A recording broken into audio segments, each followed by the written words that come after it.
Good morning students. कैसे हैं आप लोग। आज हम पढ़ने वाले हैं पाइथन लाइब्रेरीज़।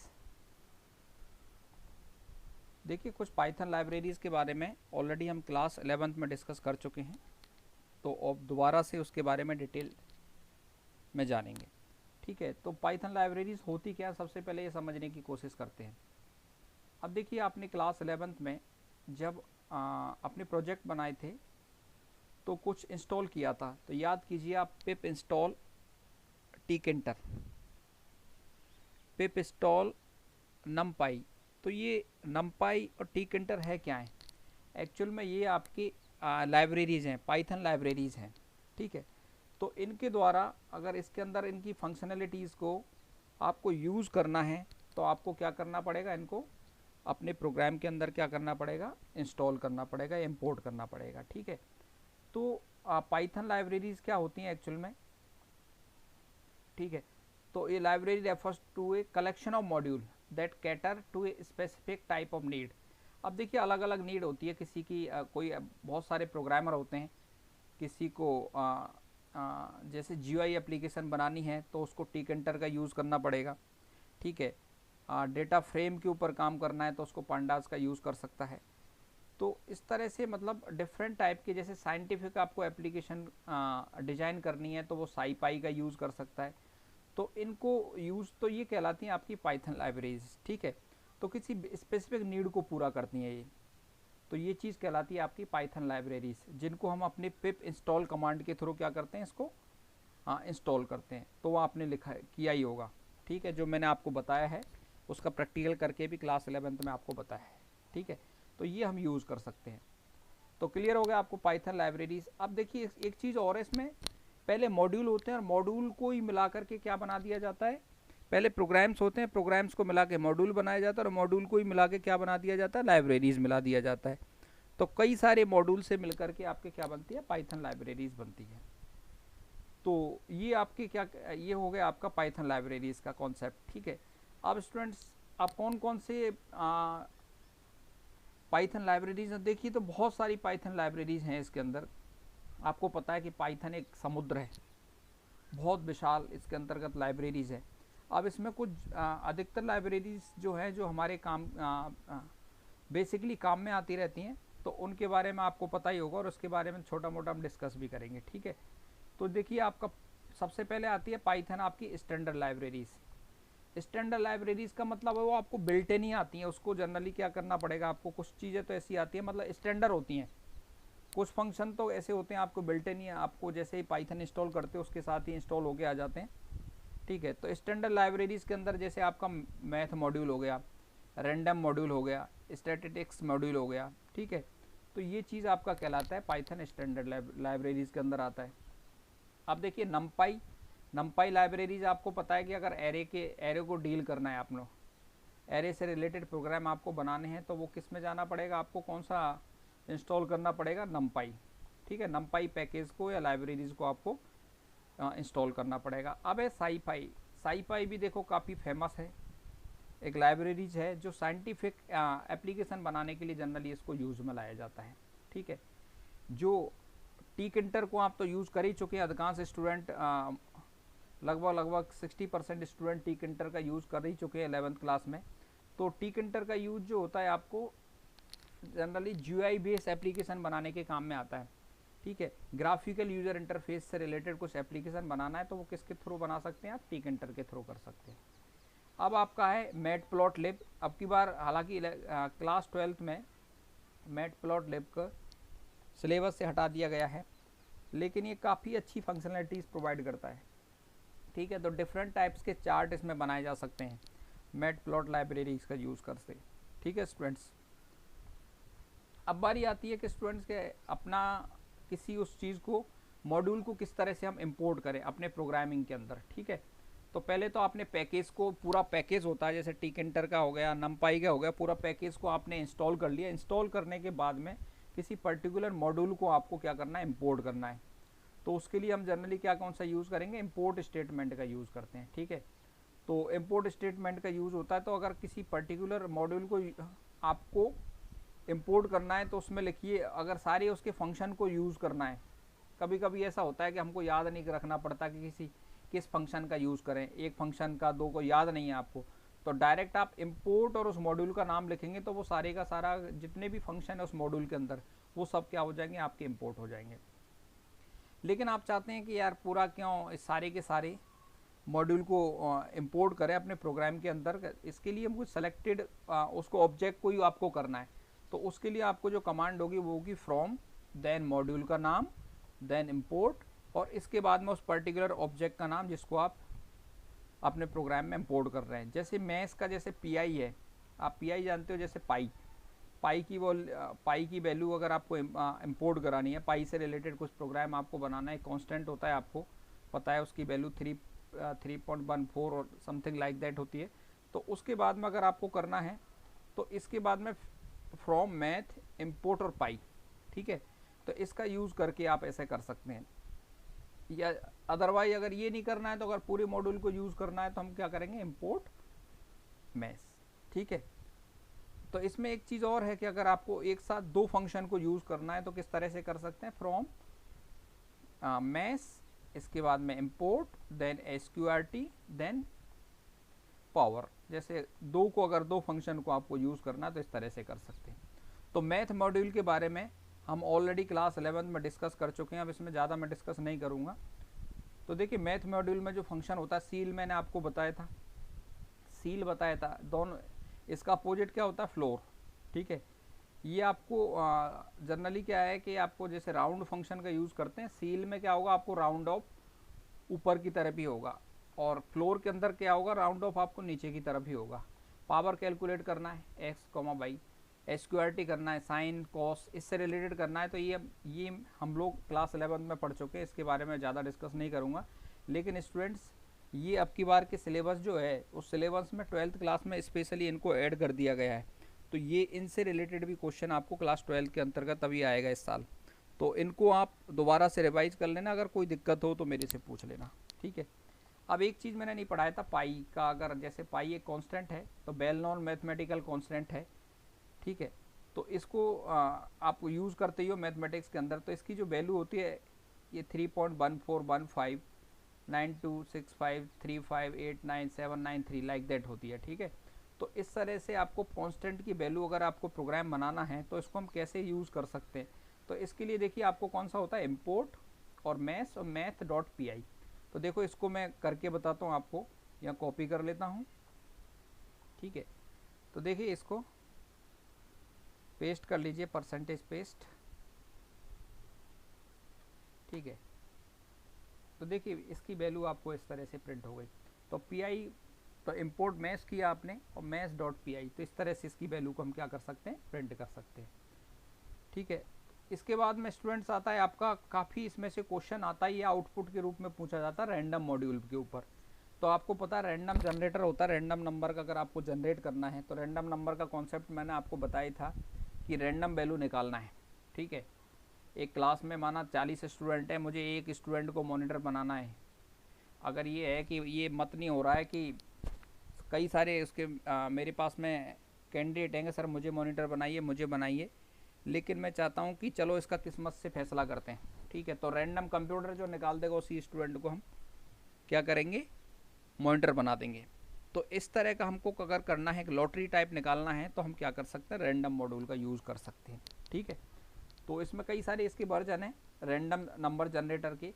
तो इसमें देखिए फर्स्ट जो सिंपल रैंडम है वो क्या करेगा, अगर आपको वैल्यू निकालना है, आपको पहला जो है आपका 0.0 से 1.0 के बीच में आपको रैंडम नंबर चाहिए, तो सिंपल आप यूज़ करिए इंपोर्ट रैंडम, ठीक है, और प्रिंट रैंडम डॉट रैंडम। तो ये क्या करेगा, इसके बीच में वैल्यू आ जाएगी। तो मैं इसको देखो रन करके बताता हूँ आपको। ये मैंने रन किया, यहाँ परसेंटेज पेस्ट, तो देखिए ये वैल्यू आई रैंडम नंबर, ठीक है। तो इस तरह से अगर आपको 0.0 से 1.0 के बीच में अगर वैल्यू चाहिए तो आप वो रैंडम डॉट रैंडम के थ्रू कर सकते हैं, ठीक है। दूसरा इसका वर्जन है आपको रैंड इंट, इंटीजर जैसे 15 से और 35 के बीच में मुझे कुछ रैंडम वैल्यू चाहिए, ठीक है। तो पर्टिकुलर लिमिट लगा दी आपने कि इसके बीच से इसके बीच ही आपको रैंडम नंबर निकालना है, ठीक है। तो इसको देखिए मैं इसको कॉपी करता हूँ और यहाँ पेस्ट कर देते हैं। तो देखिए इसके बाद में इसके बाद इसने क्या दिया 26 दिया, तो इस हर बार ही एक अलग निकाल के देगा। अब की बार 19 दिया, तो ठीक है, रैंडम नंबर मतलब जितनी बार करोगे एक नया नंबर वो जनरेट करके दे देगा, ठीक है। अब की बार 33 दे दिया, तो इस तरह से आप क्या कर सकते हो, रैंडम नंबर को क्या कर सकते हो, जनरेट कर सकते हैं, ठीक है स्टूडेंट्स। ठीक है, अब इसके बाद में चलते हैं आपको Python built in string function, ठीक है। ये इस बार के सिलेबस में जोड़ा है आपका मेश फंक्शन और आपकी स्ट्रिंग फंक्शन को, ठीक है। हालांकि हम 11th क्लास में डिस्कस कर चुके हैं, लेकिन इसके थोड़ा सा और डिस्कस कर लेते हैं क्योंकि आपकी इंपॉर्टेंट हो जाता है ये। इसको अलग से ऐड कर दिया आपकी क्लास 12th के सिलेबस के अंतर्गत, ठीक है। तो बहुत सारे स्ट्रिंग फंक्शन है तो जिसको यूज़ कर सकते हो, तो मैं इनको आपको जल्दी जल्दी से इसको डिस्कस आपके साथ में डिस्कस करूँगा। तो इनमें से जो पहला फंक्शन है आपको कैपिटलाइज, ठीक है। तो कैपिटलाइज फंक्शन का यूज़ क्या है, convert the first character to the upper case, ठीक है। तो फर्स्ट कैरेक्टर को क्या करेगा, वो अपर केस में आपका कैपिटलाइज कर देगा। तो इसको, ठीक है, तो इसमें इसको देख सकते हैं, मैं एक एग्जांपल के रूप में ले लेता हूँ, ठीक है। स्ट्रिंग, एक सेकेंड, स्ट्रिंग में ले लेता हूँ ये, यहाँ str1, ठीक है, यहाँ लिया मैंने मेरा भारत महान, ठीक है, ये मैंने ले लिया और इसको मैंने कर दिया एंटर। इसके बाद में प्रिंट str1 डॉट कैपिटलाइज, ठीक है। तो देखिए मैंने इसको इश्यू किया, मैंने लिखा मेरा भारत महान, तो ये क्या करेगा, इसके जो फर्स्ट करेक्टर जो है सेंटेंस का, जो फर्स्ट करेक्टर है उसको क्या कर देगा, कैपिटलाइज कर देगा। तो ठीक है, तो ये कैपिटलाइज करने के काम में आता है। प्रिंट मैंने किया तो देखिए एम क्या हो गया आपका, कैपिटलाइज हो गया। तो ये देख रहे हो आपको मेरा भारत महान, ठीक है। तो इस तरह से ये कैपिटलाइज हो गया। अगले फंक्शन की तरफ चलते हैं। दूसरा फंक्शन है आपका case fold, convert string into lower case, ठीक है। पूरे यानी कि स्मॉल में कन्वर्ट करना है, एक अपर केस स्ट्रिंग है, अगर उसको लोअर केस में कन्वर्ट करना है तो उसके लिए कौन सा फंक्शन है आपका, केस फोल्ड, ठीक है। हाँ, केस फोल्ड फंक्शन के थ्रू हम ऐसा कर सकते हैं। एक सेकेंड, यहाँ case fold, case fold,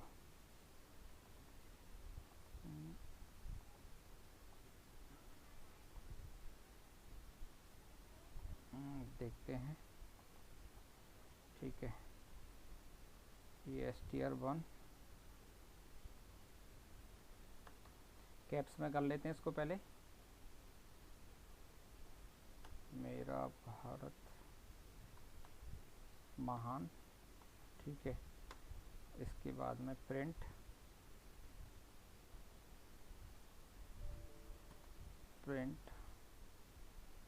str1 dot case fold,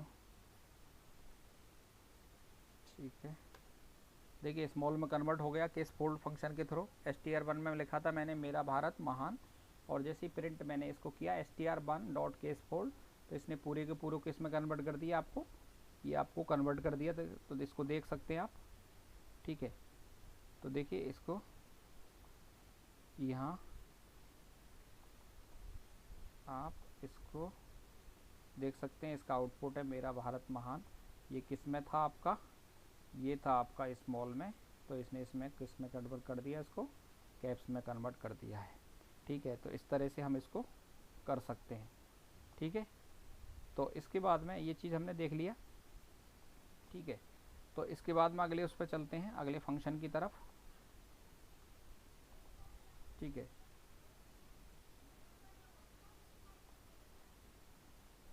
एक सेकेंड, इसको क्लियर करना पड़ेगा, स्क्रीन को पहले क्लियर कर लेता हूँ मैं।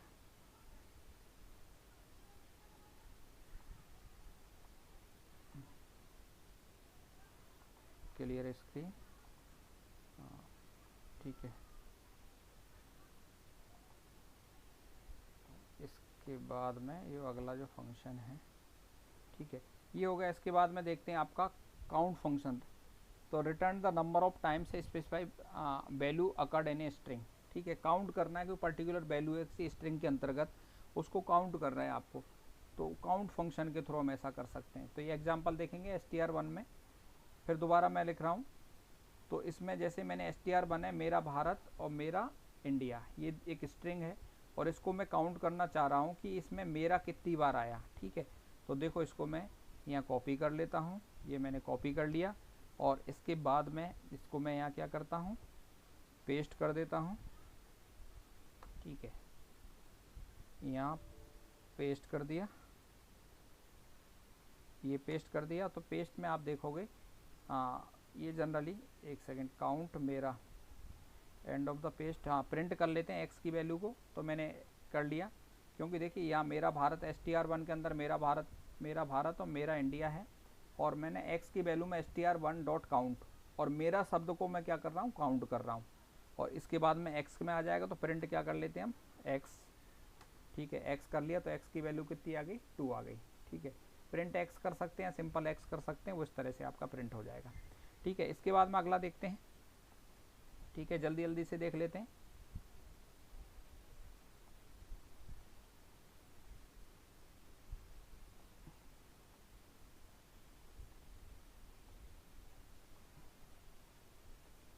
ठीक है, इसके बाद में आपका अगला स्टूडेंट अगला है आपका एनकोड। तो return an encoded version of the string. देखिए एनकोडेड होता है तो डिफरेंट टाइप की एनकोडिंग होती है, आपके UTF-8 होता है, आस्काई होता है, आस्काई तो मैंने पढ़ा है, American standard code for information interchange.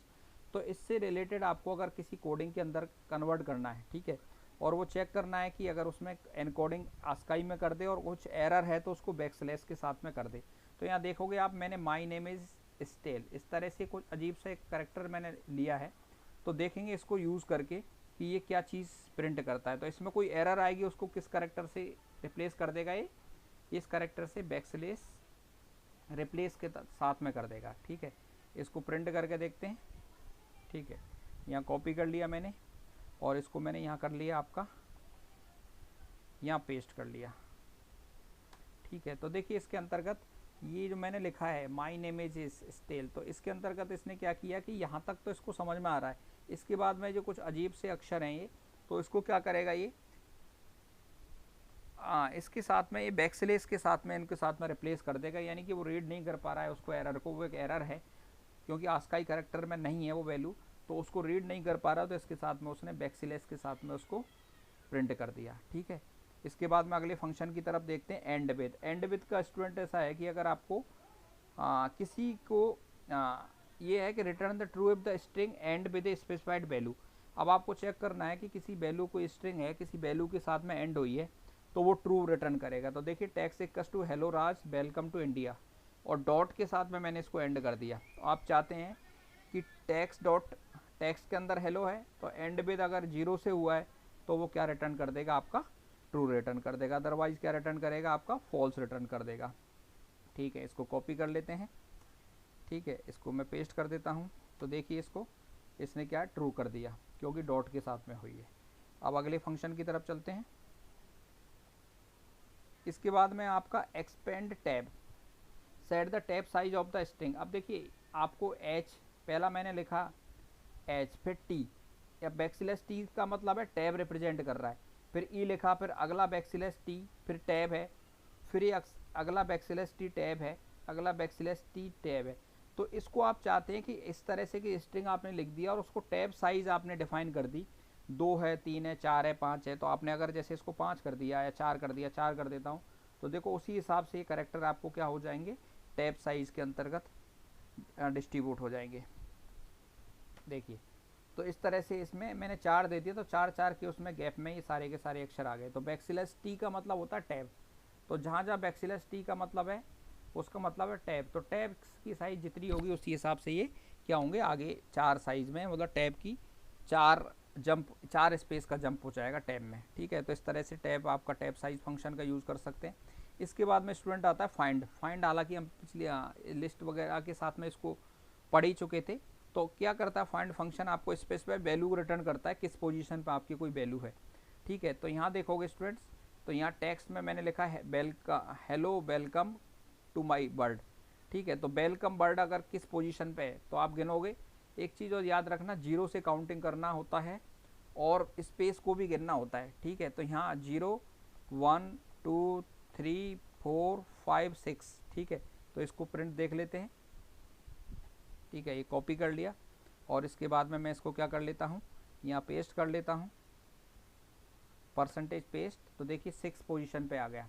तो इस तरह से पोजीशन याद रखना, जीरो से काउंट करना और स्पेस को भी गिनना। तो मतलब किस पोजीशन पे आपका है तो हम फाइंड कर सकते हैं किसी पर्टिकुलर बर्ड को, ठीक है। तो ये इस तरह से फाइंड का हमने यूज़ किया, फाइंड पढ़ा। इसके बाद अगले फंक्शन की तरफ चलते हैं। अब देखिए इसके बाद में जो अगला आपका फंक्शन है, इसके बाद फॉर्मेट, स्पेसिफाई किसी फॉर्मेट में आपको करना है, ठीक है।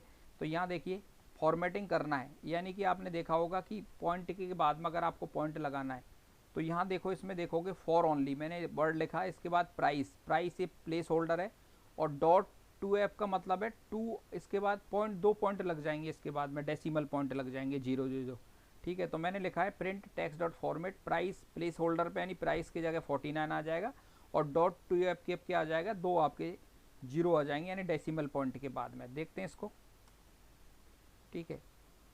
देखो तो 49.00 इस तरह से आप देख सकते हो इसको, ये 49.00। तो यहाँ इसमें प्लेस होल्डर की वैल्यू मैंने 49 रख दी और इसके बाद में पॉइंट के बाद में 2 0 आ गई, तो 2f है। अगर यहाँ 3f लिखेंगे तो कितनी 0 आ जाएंगी, इसके बाद में 3 0 आ जाएंगी। तो ये इस तरह से आप इसको फॉर्मेट कर सकते हो, ठीक है। अगले फंक्शन की तरफ चलते हैं। इसके बाद है index, search the string for a specified value and return the position of the where it is found.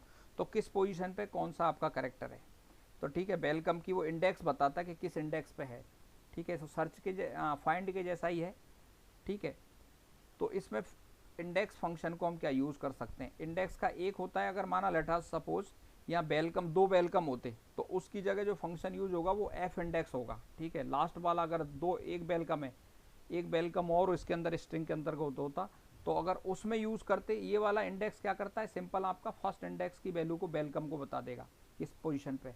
अगर हम दूसरा यूज़ करते तो दूसरे के लिए फंक्शन कौन सा होता है आपका एफ इंडेक्स, ठीक है। तो मैं इसको करके आप देख लेना, इसको नहीं बताऊंगा।